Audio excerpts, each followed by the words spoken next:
the North Carolina Consortium.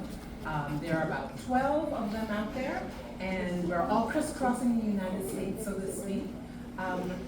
We are going to begin shortly. I wanted to make sure that you've gotten enough caffeine, and there are way too many muffins out there for me to take home, or to eat. I was going to say just go straight to eat. And then something that's very important, just past the elevators are the restrooms. And please don't feel as if this is not class or anything, although they made us kind of fit in this room that way. Please exit, come back, go get something to eat, use the restroom, and then come back accordingly. All right? All right, so I'm gonna get things started. I was so busy talking with everyone, I didn't check to make sure that, but of course it works. So, wonderful. So, we're going to start by saying that this is collaboration-based siting workshop where we are very much interested in your questions and your comments towards this particular topic area. So we're not talking at you, but we're engaging in a conversation. So please, please, please, if you have a question as we're going through, please just let us know, kind of flag us down, so to speak. And then we have particular times during the various presentations where we're going to pause and definitely ask for those sets of questions, okay, and comments. There is 90,000 metric tons of used fuel that are sited somewhere in the United States, right? And this visual, and there's another visual that's much larger than this later on, kind of shows you where those particular sites are located. And they are representative of the 70 plus US reactor sites that we have, creating power, putting those electrons onto the grid system accordingly. What we're trying to do is then also think through what longer storage would look like, because these are not permanent locations for the spent fuel. So what we're trying to do here is to share information and engage in dialogue with you and get your particular feedback. We are also then going to share with you some of the personal journeys of some of the organizations that make up our consortium in particular. And then we're going to take that information back to our government representatives, so the Department of Energy, that is funding these types of interactions with the public. What we're not doing is trying to make you pro-nuclear, right?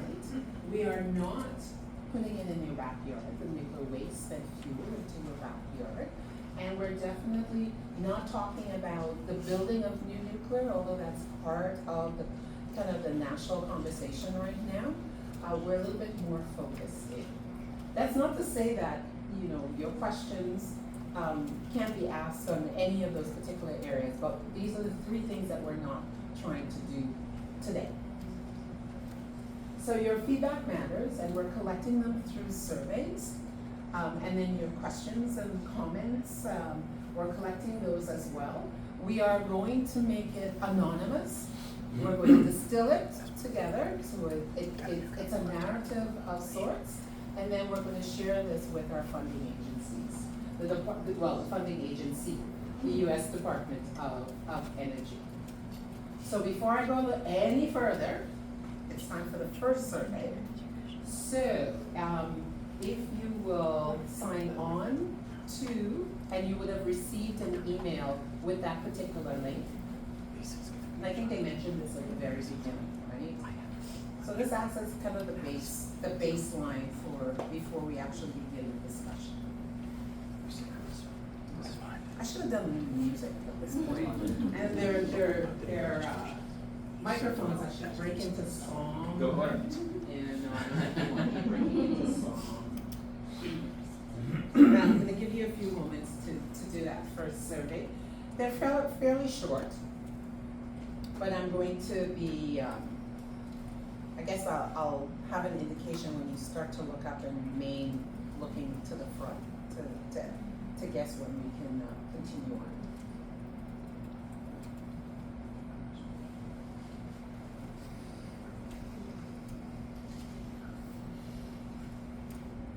When was the email sent? That's a good question. So, when was the email sent, guys? Or which particular email is that, 2 or 3? The first one? Whatever you signed up to the event for, whatever you told as mine, it should have been 10-ish minutes ago, and you might have to check your trash spam. Ah, okay, so Yeah, 10 minutes. there's a chance your spam filter might have caught it. Got But it? it should be from Perfect. collaboration-based siting.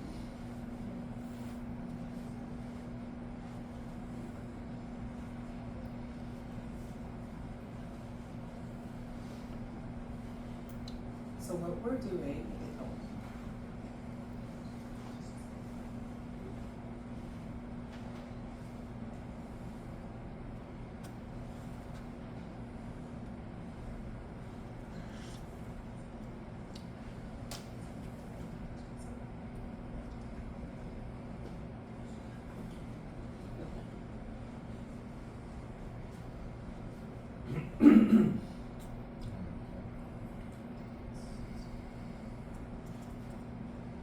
I'm seeing more eyes. Looking up. Just gonna wait a few minutes.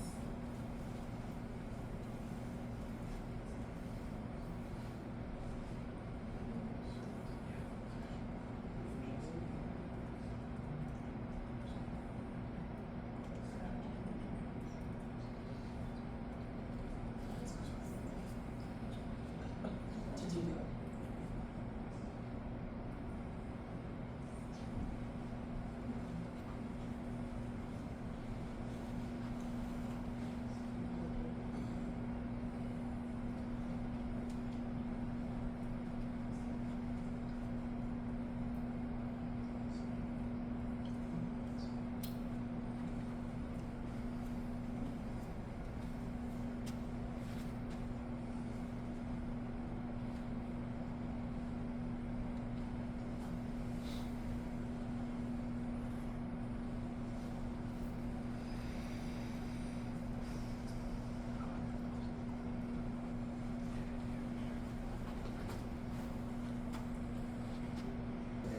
Right?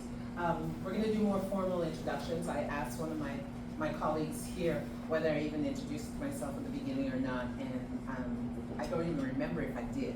But we're gonna do some formal introductions of the team, so to speak. And then also, we've got a number of different presentations, just to give it context, right? So we'll start off with myself, on kind of the introduction to the collaboration. And then we're going to have 2 organizations. We're looking at Native Nuclear as well as Mothers for Nuclear. And there's a time after each one of them to ask directed questions and make directed comments as well. And then we're going to take a break so that we're not just sitting in this room and do a little stretch and eat those muffins that we talked about and get some more caffeine. And then there's going to be a presentation from North Carolina State University. It's similar format with question and answers, and then we're going to go to lunch, and lunch is upstairs at the bistro, right? And then we're going to come back in small groups. So we've got a room off opposite here. Right now, it also has some informational flyers and some models that we have there. But there's some room there, and then we are going to transform this room in the sense of just kind of turning around the chairs so we can have small group discussions. We've got some students with us in addition to the team, and they will be scattered amongst the groups. And then we're going to come back together just to kind of formally end the day and some of the high points that come out of it. And then also some of your feedback about the process that we've gone through since you're spending Saturday with us. All right. So let's start with, who are we? So my name is Lisa Marshall. I may or may not have said that before. I'm having deja vu already. So forgive me. And I am one of the team members from North Carolina State University. I am also an assistant extension professor there and a director for outreach, retention, and engagement. I've been at that department for, 20 plus years, right? And then also I'm the immediate past president for the American Nuclear Society, which is our professional organization of nuclear professionals across the board, right? And internationally and nationally. So, that's me.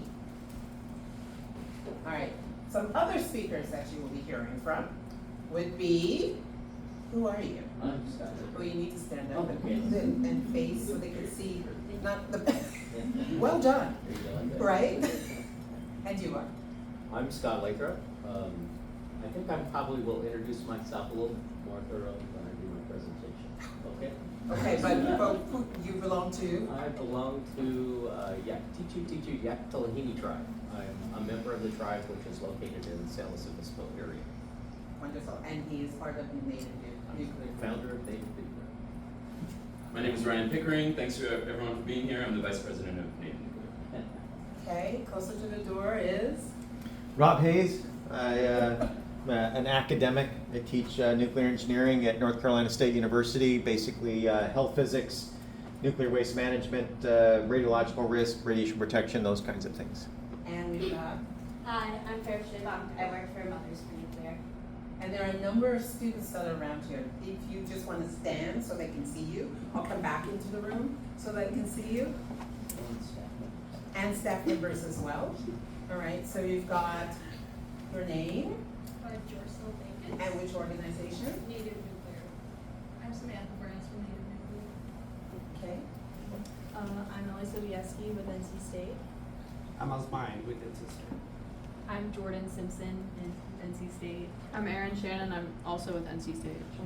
I'm Matt Tinsley. I'm also with NC State. Wonderful. So they will be helping throughout the day with us. Thank you. So what about you?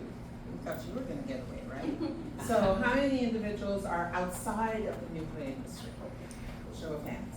And of that grouping, how many are students in the area? Okay. And which school? Columbia? Sustainability management. Lovely. Oh, wonderful. And then I had seen another hand in the back. University of Ooh, wonderful. And I know you're sitting next to two other students. We're nuclear though. Oh, that's right, I didn't say that. Okay, non-nuclear, all right. And then non-students in the room that are non-nuclear, non-nuclear. What? So what sectors, or what would you like to share? Yeah. I'm in the education field. I teach high school English and Nice. also have overlap with the environmental humanities. Excellent. Thank you for being here. And then there was a couple of other hands. Yes. I'm a family doctor. Wonderful. Thank you for being here. I'm a federal contractor and I work Seabird, but more on the biology side. On So I biology. was trying to learn a little bit more about the other modalities. Lovely. Thank you for being here. And then the nuclear folks in the audience. All right, and how many are related to utilities? Wonderful. And then those that are engineering firms or regulatory, right? And then nonprofit organizations in the area. Okay. Oh, I just recognized someone that I work with quite a bit, right? And did I miss any grouping that's here? Governmental. Pardon me? Governmental.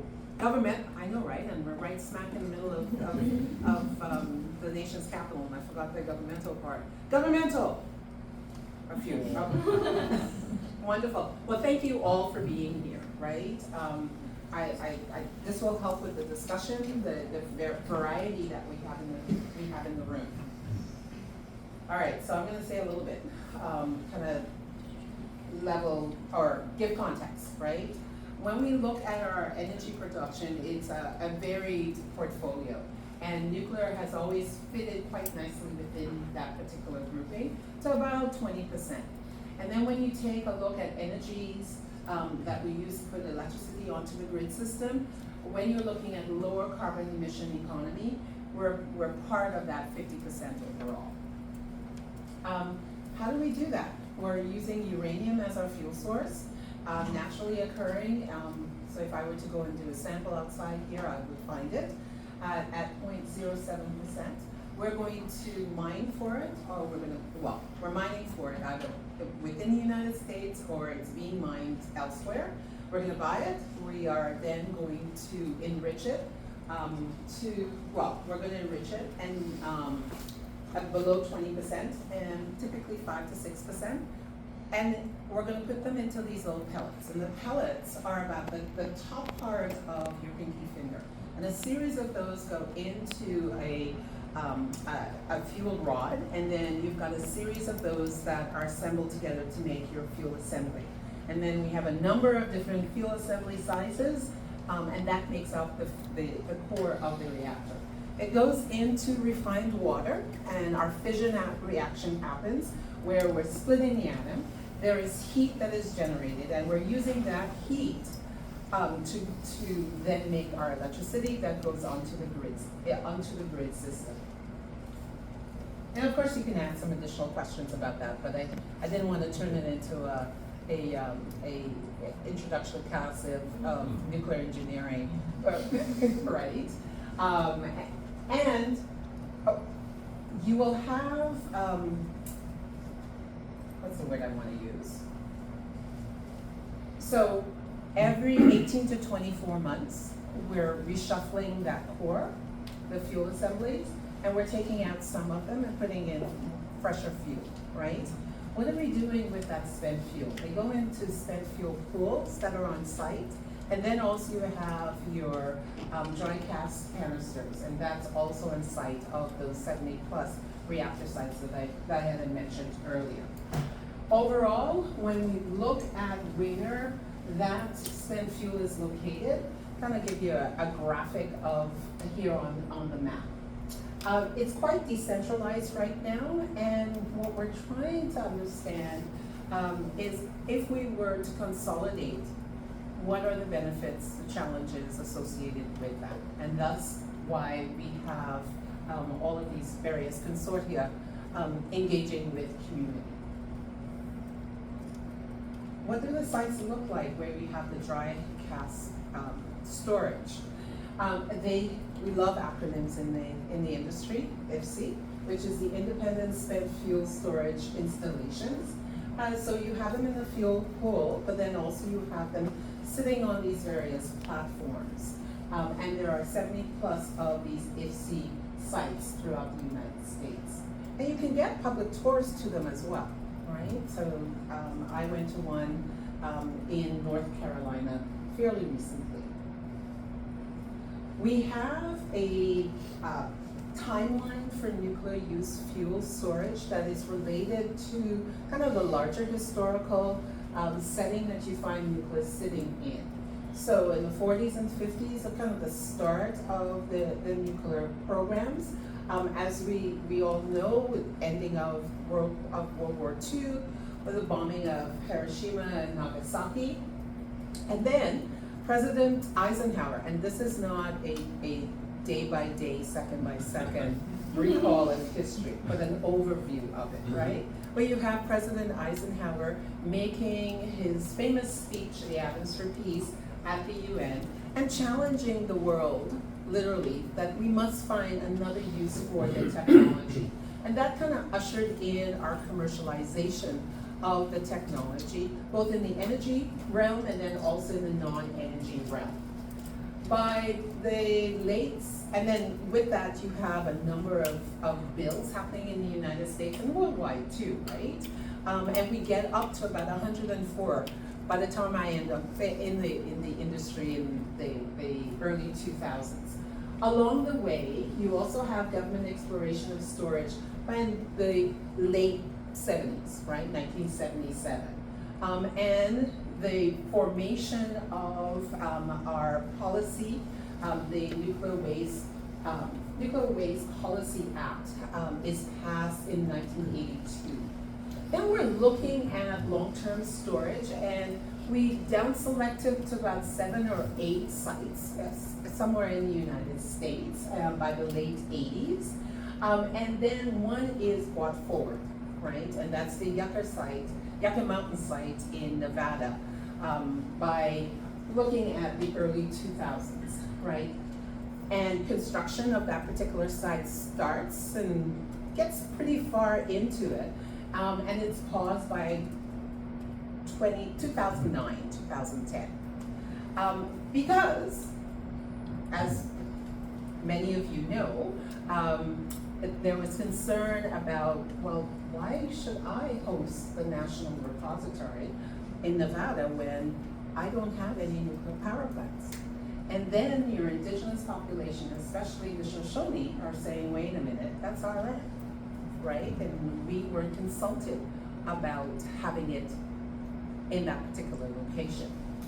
So there were a number of court cases, et cetera, and our U.S. U.S. administration put a pause on it. They did form a Blue Ribbon Commission to continue to discuss and talk about, well, what are we going to do with our spent fuel, right?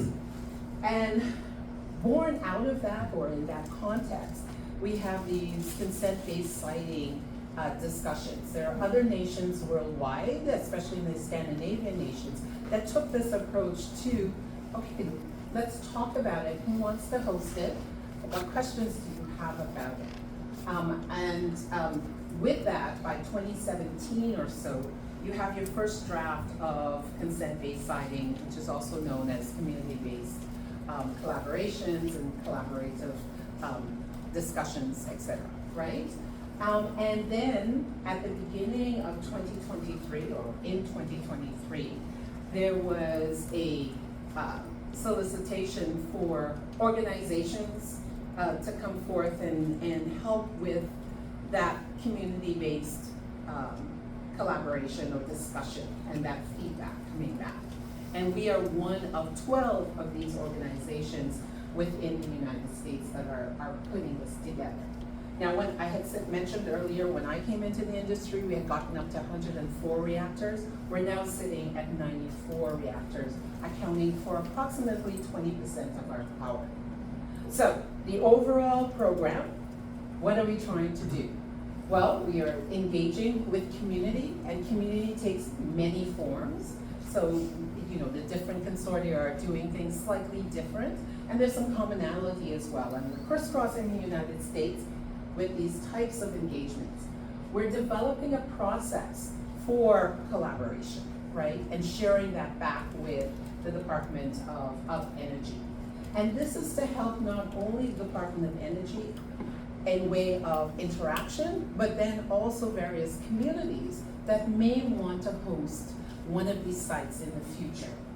And what we're ultimately trying to do is to build trust and transparency, right? So that then the hard questions come from both sides, the dialogue is open, and we're building trust and transparency overall. So the roadmap is long, and we're only in stage 1, but it's an important stage to start at. So we're planning and building capacity. So we're looking at stakeholder engagement and the various voices that need to be included in this process. We're eliciting your feedback, and then we are going to develop strategies and suggestions for mutual learning. So it's not unidirectional, coming from us going into a community and talking at, but it is engaging in a conversation around spent fuel and potentially the siting, but that's not a key component of what we're all about. We're more about the strategies on how to engage with community on this very important topic area. So why DC?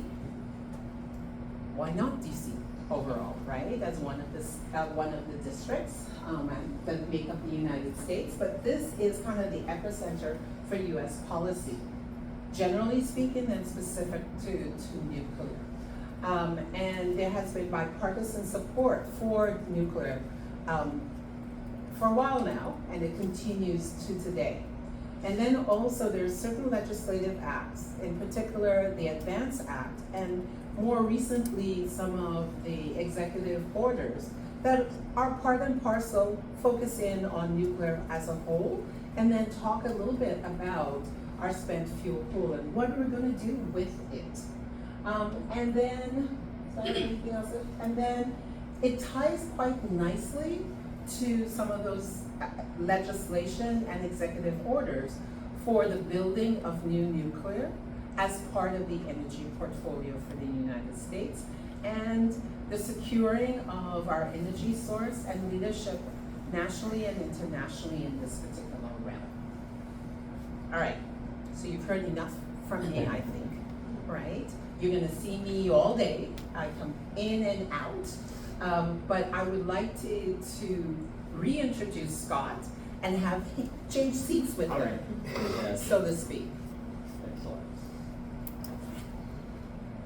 Well, first of all, I'm really excited to be here today, and it's great to see all your faces out there that you have such an interest in what we're trying to present today.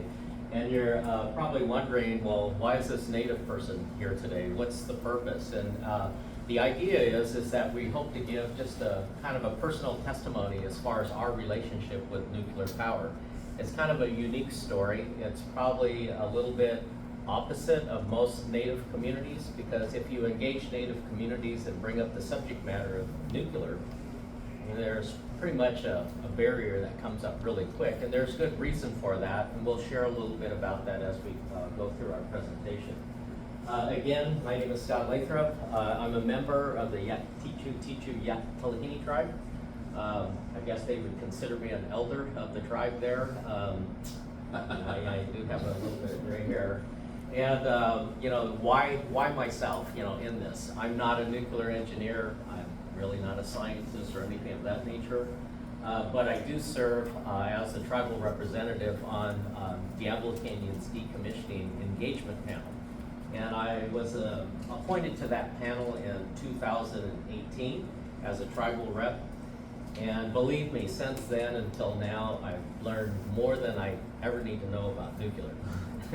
But on the same note, if you follow Diablo Canyon Nuclear Power Plant, it's been in the news quite a bit. You know, it's one of those on-off things. It was going to be decommissioned, but then of course the governor kind of wised up a little bit and said, no, this thing needs to continue, which meant that our engagement panel was kind of put on hold. And that gave an opportunity for myself maybe to engage in different ways. And of course I got a phone call from Dr. Hayes and said, hey, you know, you need to partner on this issue because I think you have a unique story. And so that's how I got involved, and that's how I'm here.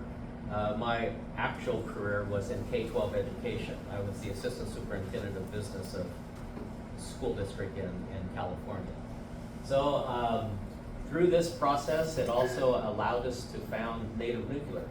We felt that it was really important that what was happening in the nuclear industry be brought to tribal communities and hopefully overcome that barrier that you find in tribal communities. So with that, we started off, and the reason I'm starting here is that one of our first or few engagements, you know, we ran, even though I was a Native person, we ran smack into that barrier. And the reason we ran into that barrier is that there's this historical mistrust, historical wrongs done in tribal lands. And so we figured out, in order to talk about the in portion, that would be essentially, pointer doesn't work. If you're looking at the interim spent fuel storage, which we're really, that's what we want to talk about. Tribal communities, you can't get there unless you deal with the front end first. It's the idea of recognizing what has happened and trying to acknowledge that and try to figure out a way forward with that. So we thought it was very important to make sure everyone understood that you really need to talk a little bit about mining. You need to talk about, you know, fabrication. My experience, or our tribal experience, has been with generation. Diablo Canyon Power Plant, which has actually been a fairly large positive to our tribal community. So we haven't had the experience of the mining part. And so I just want to make sure that they know the entire story, or let's say the entire cycle, so that maybe they're not missing out on opportunities that we know that's going to be on the forefront here, because nuclear power is on this gigantic renaissance, you know, and it's really, in my belief, is really kind of the future. So I just wanted to start there. Just want to kind of, we call it our shared or a shared story. Everyone in the room has a part in this, believe it or not. we want to talk a little bit about mining, we want to talk about generation, and then my colleague over here will kind of wrap up with a little bit of the fuel management side of it. So that's what we're going to be talking about here.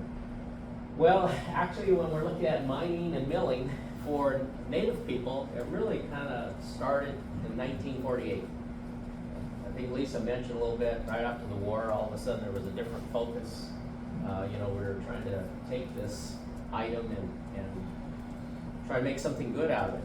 Well, at the very beginning in 48, it says there, what really created the boom is the government came along and said, okay, we're gonna fix a price. And if you're in the industry and you're gonna develop something, you wanna know that you're gonna get a return of some sort. And that really is a catalyst, or that's really the driver that kind of created this uranium mining boom. Well, part of the boom, this is typically the example that's out there for Native people on Navajo lands. They have uranium. I mean, that could be a really good thing, resource, to benefit tribes and so forth. And naturally, at the very beginning, it seemed like that was going to be a positive.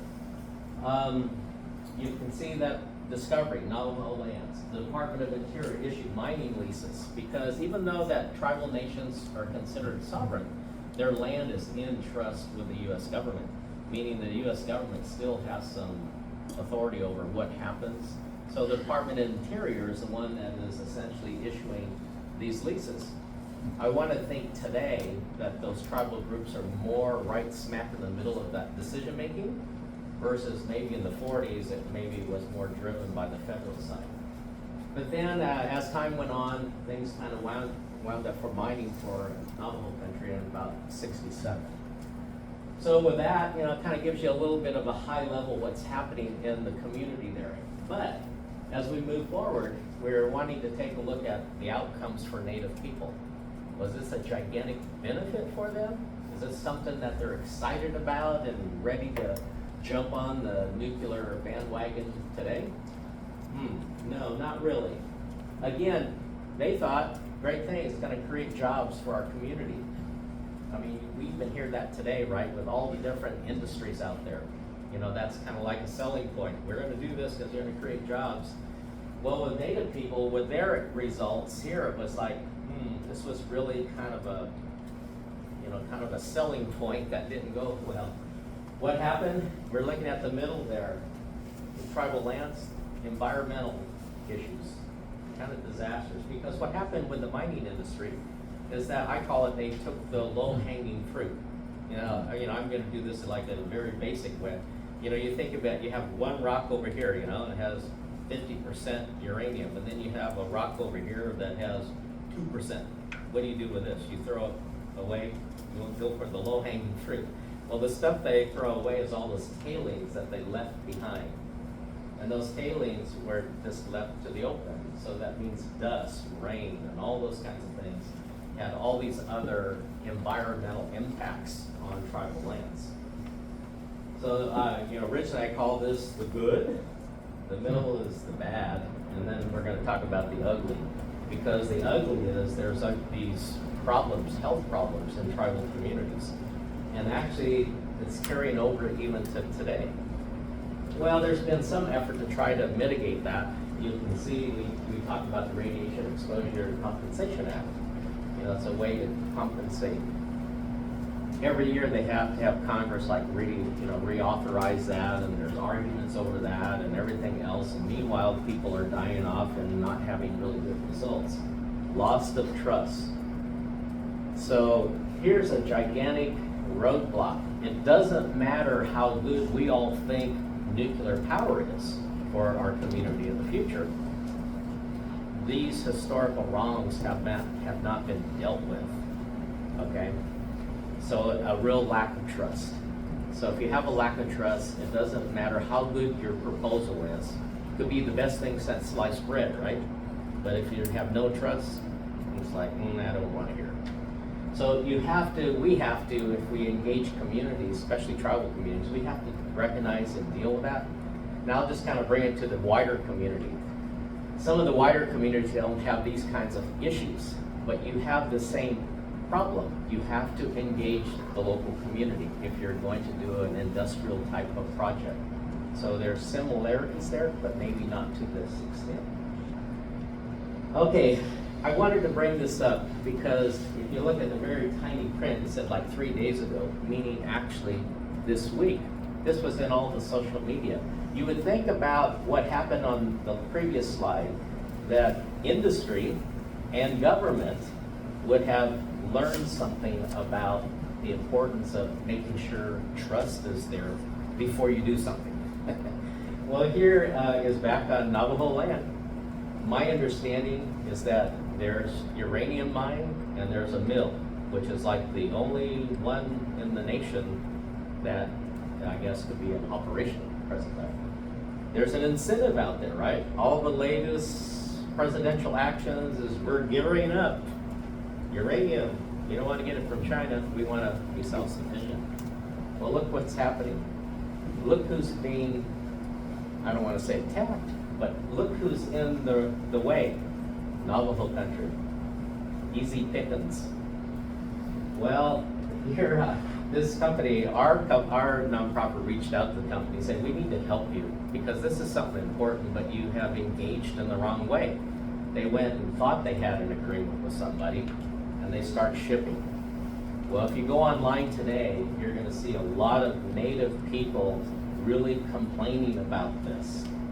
And, you know, we talked earlier about lawsuits and everything else. What they need to do right now is stop. They need to take a few steps back, engage the local community, find out what their issues are in order to go fast, in order to go forward. They were on the line, they were talking about, well, they have these trucks that they're supposed to be sealed, but they only have flapping, you know, covers, you know, dust going in there. Then worst case scenario, which it plays into the discussion, apparently there was a truck driver that had a medical problem. Could have been a heart attack, I don't know, it could have been whatever, but he had to pull over and they had to have medical. Well, that plays into the narrative, like, oh, see, they're already getting sick, you know, that kind of stuff. And then when you go online and read about it, it says, well, the problem that some of the Native people have is that our first responders in the community has never been trained on how to deal with an accident. Well, those are all things that need to happen on the engagement side before you start. If you do that, you build trust. But if you don't do that, guess what? Anti-nuclear all over the place. You know, so they're losing the battle there. Well, okay, that was industry. You know, that was a mining company that is kind of going down the wrong path right now. They haven't learned from the past. We want to help them there. We want to show them how they can, you know.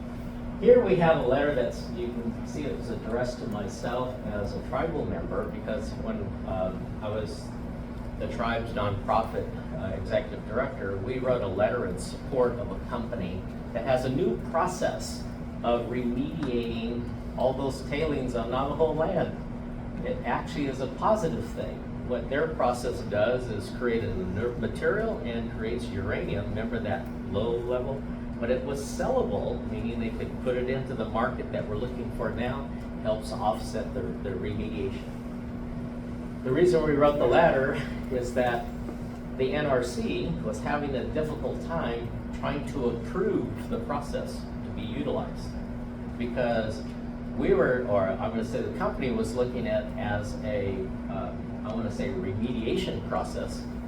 NRC was looking at that as a mining process, which has a whole series of red tape that you have to go through. The sad part is, the tribal government, Navajo, they have their own EPA, right?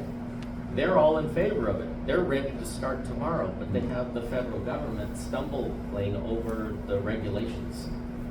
Again, here's a perfect opportunity for the government to build trust, and that is, let's decide to go with what the Navajo people want. Let's go get this thing approved and see what happens.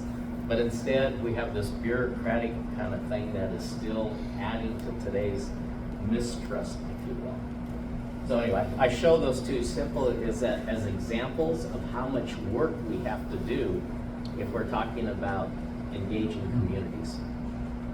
Okay, so kind of moving on, I'm going to switch gears on you a little bit. I'm going to talk a little bit about my experience, or my tribal experience on the generation side. And again, it's been a lot better than what the Navajo people have gone through. But before I do so, I just wanted to share a little bit about our overall tribal philosophy of our environment, or where we focus everything on before we do any kind of industrial project. You know, we believe that we all live in the three realms of the world. So I'm getting really tribal on you here, right? It's okay. You know, we call it Mother Earth, Father Sky, and Life Water. Now, we have this belief that those different realms are all interconnected. They're all relational. And there's an importance that they all stay in balance. And we have a stewardship responsibility to make sure that happens, because we're not just here today for ourselves, we're here for the next 7 generations. So whatever we do today has an impact on the future. And so we have always that kind of mindset or concept in our thinking when we talk about industrial development, whether it's nuclear power, solar, this, whatever kind of industry you're talking about, that's the perspective we're coming from. We plan for the 7th generation, and it's our shared responsibility. We would love to have everybody in the room have that same feeling. It's our shared responsibility. Some of us maybe not have that same perspective. But definitely the world, because you see people out there running after the low-hanging fruit, you know, building empires or all that kind of stuff. But that's, you know, that's the worldly process, if you will. So again, that's kind of our philosophy, and that's important to keep in mind as we go through these next couple of slides. What I wanted to do here was give you a little short video of my homeland, and you'll see at the end kind of a unique little thing on the site there. So let's see if this works. This will get back in.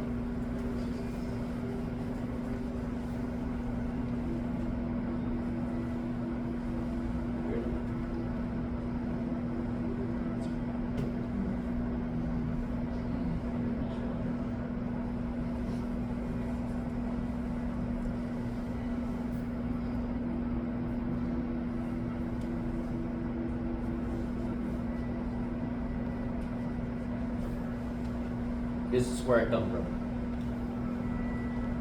This area, we say our DNA is in the ground because my ancestors are buried in this area. I can trace my lineage back to a village site that is actually about 2 miles south of the Apple Canyon Nuclear Power Plant, which you'll see that shortly. Well, there you go. Yeah. Our stewardship responsibility. So that's really dear to us as tribal people.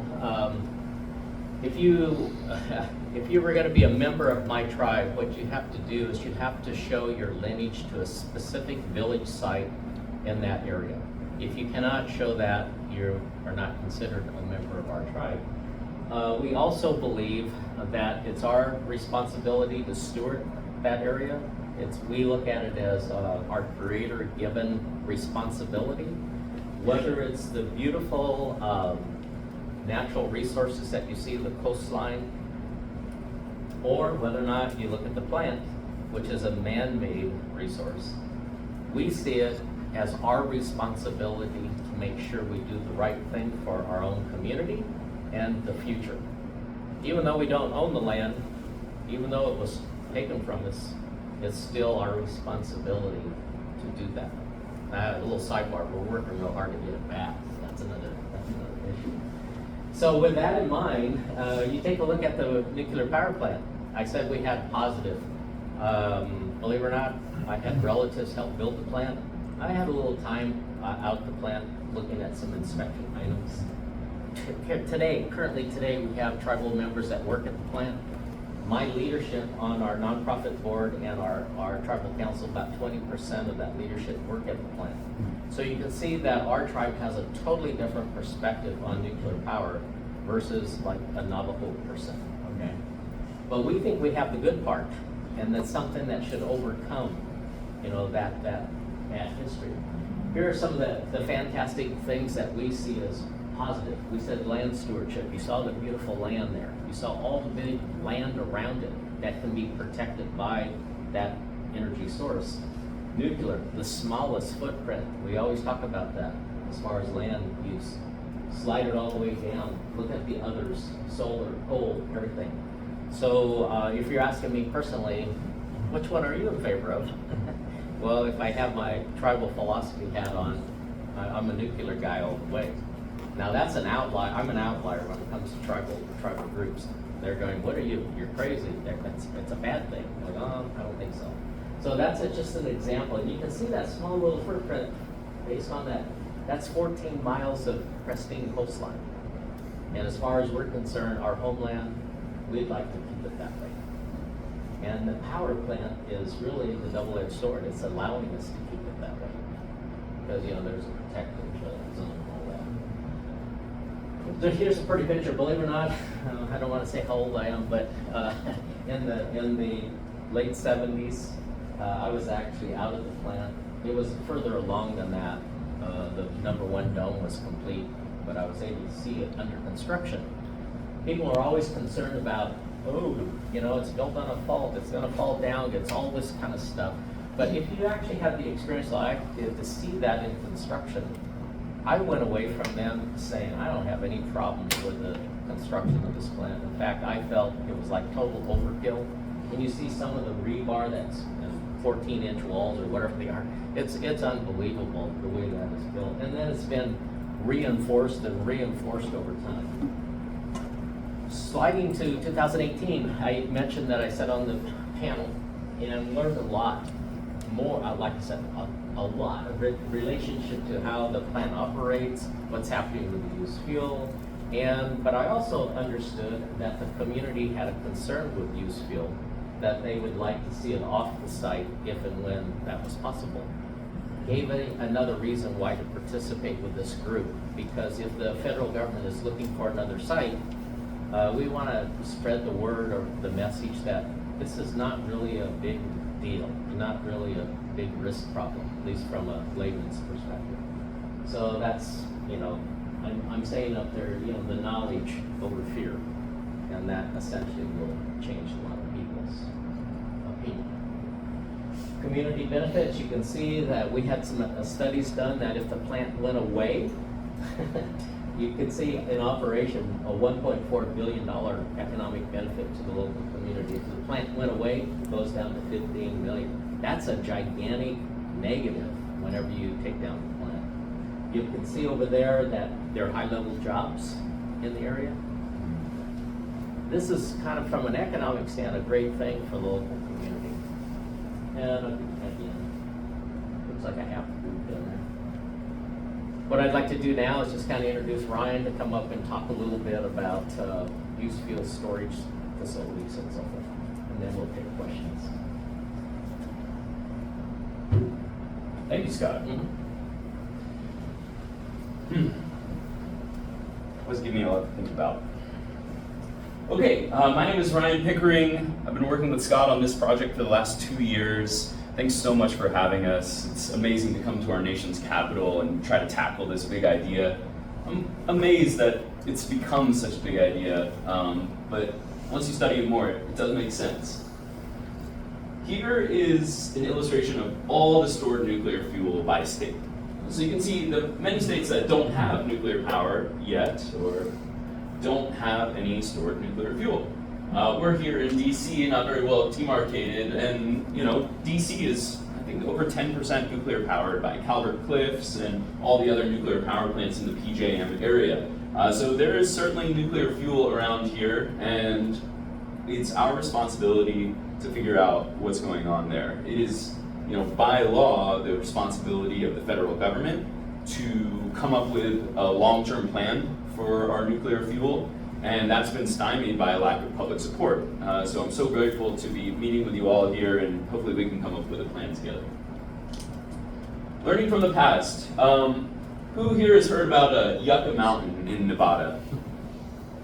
Okay, yeah, it's pretty well known, and the federal government spent many billions of dollars to create it, and it was never ended up being used, and that was because we did the opposite approach. We did a top-down decision. The federal government said, hey, this is where it's going to go.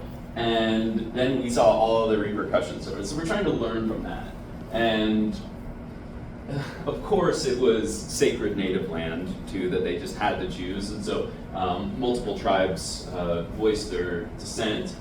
And it, as I said, pricey consequences. It cost billions of dollars, and we got nothing out of it. And here we are, many years later today, still trying to find a solution, and we have a big hole in the ground that made a lot of people angry and lost a lot of public trust in nuclear in general, as well as the federal government's strategies on siting locations like this. So what's new? Well, here we are, trying to do it a different way, and this national outreach effort has been a joy of my career. I've gotten to travel with NC State, Mothers for Nuclear, and Native Nuclear across the country, meeting with folks just like you to try to figure out, is there a community, or are there communities that would be interested in hosting something like this and interested in seeking these benefits? Thankfully, there's bipartisan support now. We're seeing the ADVANCE Act, which passed recently, had an enormous amount of bipartisan support. And I think this energy realism is setting in. There's like a more, we kind of call it this, like the end of energy blindness, as Americans reckon with where does our energy come from? What's the impact of that energy, and how can we get more energy, and where's the prosperity tied to that? And so I think nuclear is really getting another look. And we also have a lot more data on reprocessing technology. And reprocessing isn't necessarily part of the consent-based siting program, but at the same time, there are considerations in consent-based siting that you could co-locate a reprocessing facility next to some of these consolidated storage facilities. We also have this awesome Atlas rail car, which was invented just a few years ago to transport our nation's fuel. So railroads are a big part of these consolidated storage facilities, and that's how we'll transport them. We can fit up to 5 of these per on rails next to each other, and it's an amazing piece of technology. And so that is something that didn't exist formerly when we were trying to move things around. So no time like the present. Here's some basics about collaboration-based siting. So we talked about our shared responsibility. Nuclear energy provides, I think it's currently 19% of our nation's electricity supply. This surprises a lot of Americans. We kind of think that nuclear was something that we did and don't do anymore. It's a fifth of our electricity supply today. And so this used nuclear fuel is being generated in real time as we speak. And so this problem is kind of compounding, looking for a solution. We hope these consolidated sites will bring federal investment, jobs, and infrastructure improvements. A lot of the communities looking into this are very remote communities. They live close to a rail, but they don't have a lot of other things going on. So this would be a great way to bring federal investment to those, as well as infrastructure, hospitals, training, long-term jobs. And what I love about this is it's an open invitation. When this expression of interest opportunity comes out, anyone can apply. You don't even need to own the land technically. So if you have 2 square miles of open land that you have access to, you can put in an application, and we're here to help you with that. That opportunity comes at the end of this year, early next year. And overall, we see this as a new chapter for American nuclear, and it's perfect timing as America is re-looking at this, and the whole world is looking into nuclear with renewed interest. These issues come up, and this is an opportunity to start a new chapter and really think through the whole life cycle of nuclear, not just the generation, of course, that's very fancy and cool, but we have to think about, what I love about Scott's interest in this is looking at the whole life cycle of this technology, and the storage facilities is part of that. So we really hope that this new program can set a new tone for American leadership on this regard.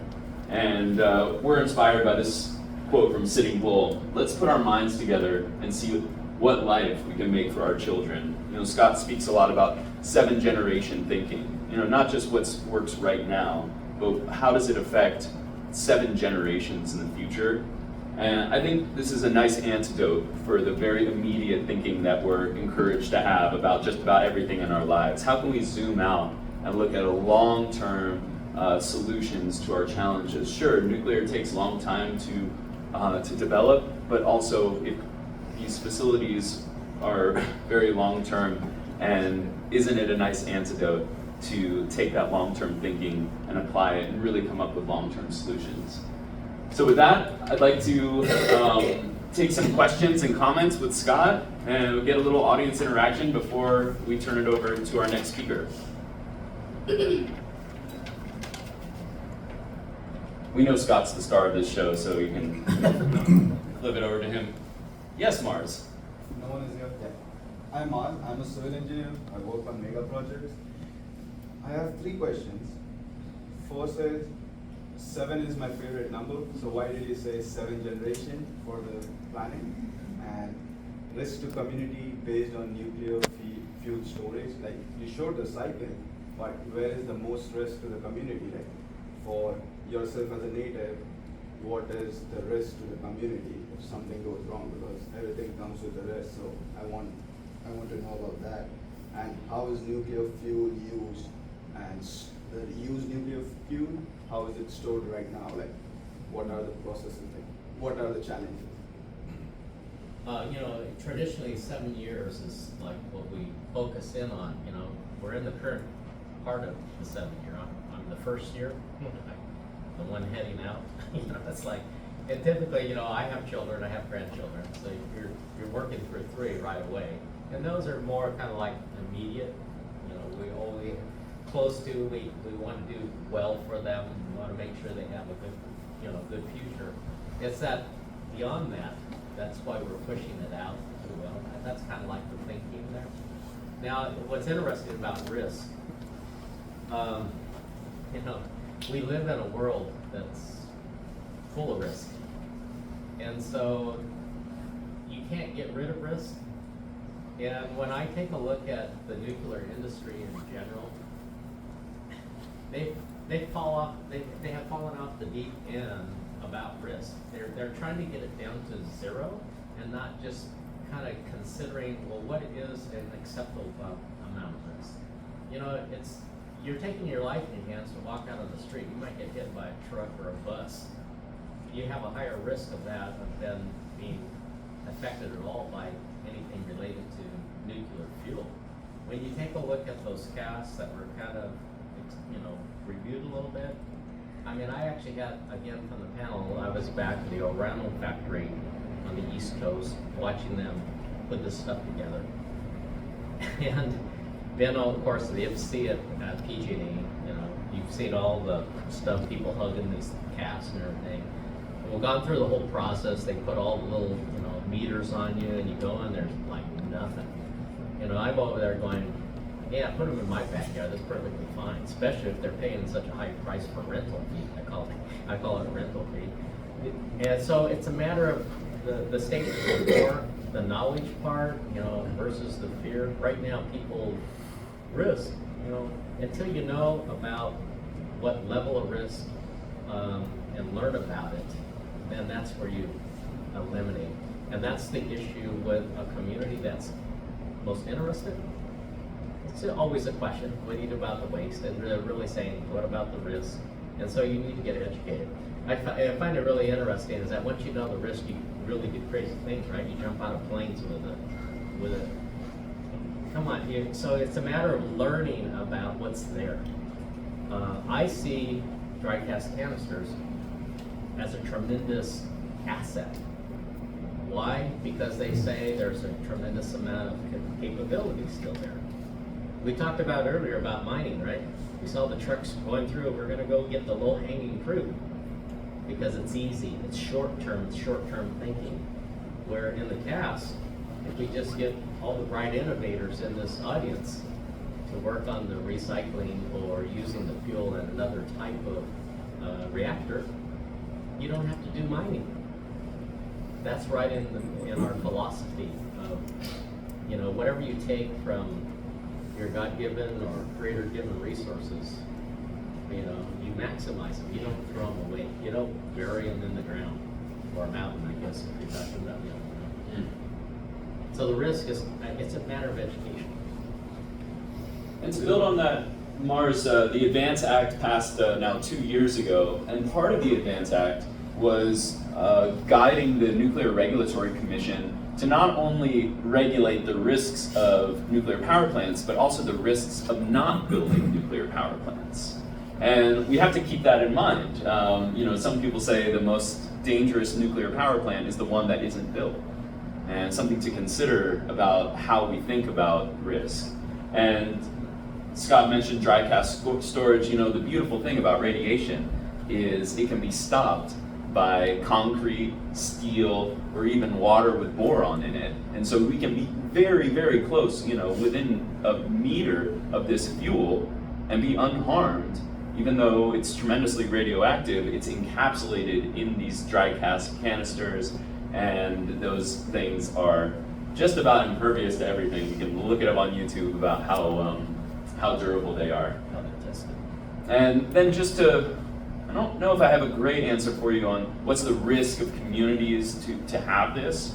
Sometimes I think my first reaction is, what's the risk of not having this fuel, you know, and not having one of these interim storage facilities and federal investment dollars and the opportunity to build other types of nuclear infrastructure like recycling facilities and new types of reactors that can run on spent fuel, and the industries that can then be attracted by that, and the co-located industries that we can place around nuclear. So I see that as a risk, is not seeking this out as a community because we're letting fear guide us. I'm trying to think of what the risk could be. You know, certainly one of the risks would be seeking something like this and not winning, you know, and we see that as capacity building. And if this nuclear renaissance is to occur, and I think all communities who are standing up and asking for something like this will stand to benefit, because we, as the past two presidents have said, we need 200 to 400 gigawatts of new nuclear in this country in the next 25 years. So that's a society-wide movement. Yeah, questions? So what's the death rate of nuclear energy compared to oil, fossil energy? I don't have that number. Is that number? Or like Maybe Dr. Hayes. What was the question? Death rate? Yeah, what's the death rate of? Very, very low, but I don't know exactly. Yeah, statistically, nuclear energy is. Yeah. You guys do, yes. And I was just about to look it up on my Yeah. part. So there has been studies done and publications put out on the exact, I don't know it offhand in way of the actual numbers, but I'm gonna look here and I'll get back to the larger group in a second. Okay, thank you. So, can I make a comment to his question about the death rate? So it's known that in oil and gas and coal burning, et cetera, that there's far more radioactive material that's released into the environment versus nuclear. It's like orders of magnitude greater radioactive material that you're getting from naturally occurring sources that are. Well, you know, there's, just to kind of piggyback, there's like two categories of death, if you will, you know, as far as industrial accidents, which, of course, people, when they think nuclear, it's like, this is a big deal. And then, of course, you're looking at just the effects on the environment, where maybe causing cancer or this or that, you know, from breathing, whatever goes in. What I also tell tribal people, you know, we're like the ultimate environmentalists, right? We're like the first environmentalists. And so I always bring up the idea that the nuclear industry is the only industry that is required by law to capture 100% of their waste and keep it out of the environment. Where all the other industries, you see it in the air every day, you know, you see things going in the water and everything else, and it's like, that's no big deal. I don't want to be flippant, but what I'm trying to say is people don't understand that. They don't know that the industry has so many rules and regulations that actually protect us. That's another risk factor. I kind of like that versus some of the other industries that can just let them do whatever they want to those three realms. Just a brief. I've got- Oh yeah, I also pulled up. You go. Okay, no, go ahead. Well, this one, so this is deaths by terawatt of power per 1,000 terawatt hours of energy produced by different energy production. And this is from Statistica. So coal is 100,000 deaths per 1,000 terawatt hour.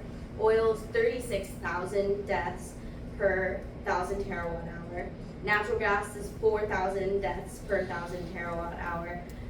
Hydro is 1,400 per 1,000 terawatt hour. Rooftop solar is 440 per 1,000 terawatt hour. Wind is 150 per 1,000 terawatt hour. And nuclear is down at the lowest on this graph at 90 per 1,000 terawatt hour. And just for some more context, like we talked about industrial accidents, that number of 90 deaths in nuclear isn't like necessarily radiation poisoning that causes death. Like things like being shocked by an open wire or from electricity at the power plant counts in that 90 number. Yeah. Sir? Yes. Oh, yeah, first I want to say, nuclear energy is probably the cleanest energy we have. Agreed.